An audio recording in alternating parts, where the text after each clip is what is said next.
Our next guest tonight says the FISA abuse report vindicates President Trump. Joining us tonight, Congressman Mark Meadows, member of the House Oversight Committee, member of the Freedom Caucus. Congressman, great to have you with us, and your reaction to what Tom Fitton calls straight out a lamentable exercise on the part of the Inspector General. Well, I think Tom's right in the conclusions that the IG drew. I don't agree with on a number of fronts, but the facts that he has in that report, I was actually part of a 2-hour briefing. I get to see these IG reports from various agencies, probably have reviewed more than any member of Congress, and I can tell you it doesn't get any more damning than this. And when you start to look at the facts that are there, the fact that when they were doing a defensive briefing with the President of the United States. They were doing one for Hillary and one for candidate Donald Trump then. They were actually surveilling on the President of the United States at that time, at that critical time. We've got more than a dozen times where they actually secretly recorded conversations with Trump campaign officials, some of which were not even subject of the investigation. So it is very damning. I think the next 24 hours will tell as we go through this, but I've had a little bit more time to digest it, and I can tell you that Director Wray would not be making 40 different steps to correct what they were doing if everything was like the Rose Garden and it was perfect. Yeah, well, it's far from perfect. It's a corrupt enterprise and has been for 4 years at least, and likely a very long period before that, Congressman. This is not a report that suggests to me that Inspector Horowitz thinks there must be accountability, that people need to be prosecuted. In fact, John Durham, the U.S. attorney, who is the, if you will, the special counsel investigating the origin of all of this, he makes it clear he disagrees with the Inspector General's findings on predicate and on the steps that are needed to be taken.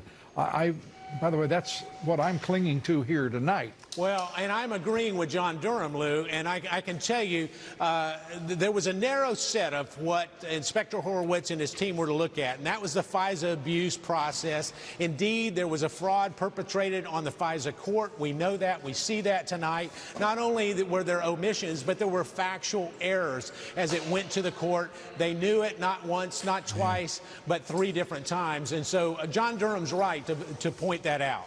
Yeah, and as you mentioned, three times. You know, once might have been an accident, twice might have been a coincidence, 3 times. You know, you're a damn liar trying to commit fraud against the FISA courts and getting away with it. And what I don't understand is, where is the Chief Justice? What is being done with those FISA courts? And why did Congress reauthorize FISA through, what is it, March? Instead of waiting for this damn report? I mean, it's about time that both parties understand one thing, and that is that the American people have had a bellyful of what made this FBI and this Justice Department under the previous president operate the way they did. This is infuriating. Every American should be outraged at this and what's been done to this president and the American people. My God. If we're going to survive this, we had damn well better stand up on our haunches and demand some respect. I agree. And when the left went crazy because Attorney General Barr said that there was spying going on, well, I can tell you, when you secretly record a phone call or a conversation, when you're secretly doing that without the knowledge of anyone else, I don't know what else you call it but spying. And when we start to see the evidence that comes out of this 435-page plus report, that will provide a good foundation for the work that John Durham's already doing as he expands it beyond where we are today.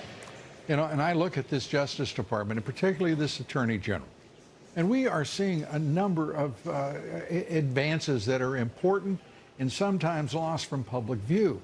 But this is, for example, an Attorney General that has declared Huawei to be critically a national security threat. He's also made it clear in his assessment of that threat that he is incorporating the conduct of the assessment of the conduct of the state of the People's Republic of China. We have right now a government and a president who demands transparency, and never has it been more critical than now. to not only be transparent, but to act accordingly. Well, you're exactly right. I think the other thing that we have, you talked about Adam Schiff not showing up today.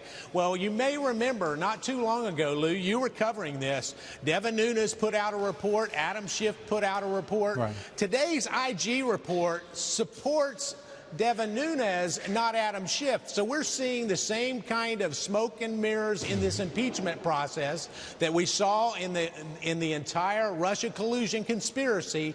And at the end of the day, the American people will see the truth. That transparency that you talked about, it is time that it comes home, and we hold people accountable at the ballot box by re-electing Donald Trump in 2020. And Congressman, there's no clearer collusion construction than that between the radical Dems leading this impeachment assault in an effort to overthrow the president and the Russians. This is a collusion that can only be between the Democrats and the Russians because everything they're doing is in Russia's interest. To absolutely attack a president who is historic in every manner, every metric, and at the same time destabilize our government, which is succeeding on every front, whether it is rebuilding our military, whether it is assuring that our policies will follow national interest around the globe, whether it is an economy that continues to grow and markets continuing to rise. That's the collusion that seems the only logical explanation for what's happening right now. Well, my Democrat colleagues have done the American people a disservice. What they've done is they've given Russia a lot more credit than they deserve. Did they interfere? Without a doubt. Were they the reason why Donald Trump won in 2016? Absolutely not.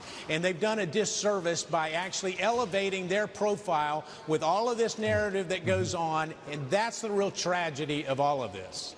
Congressman, your Democratic colleagues are snakes.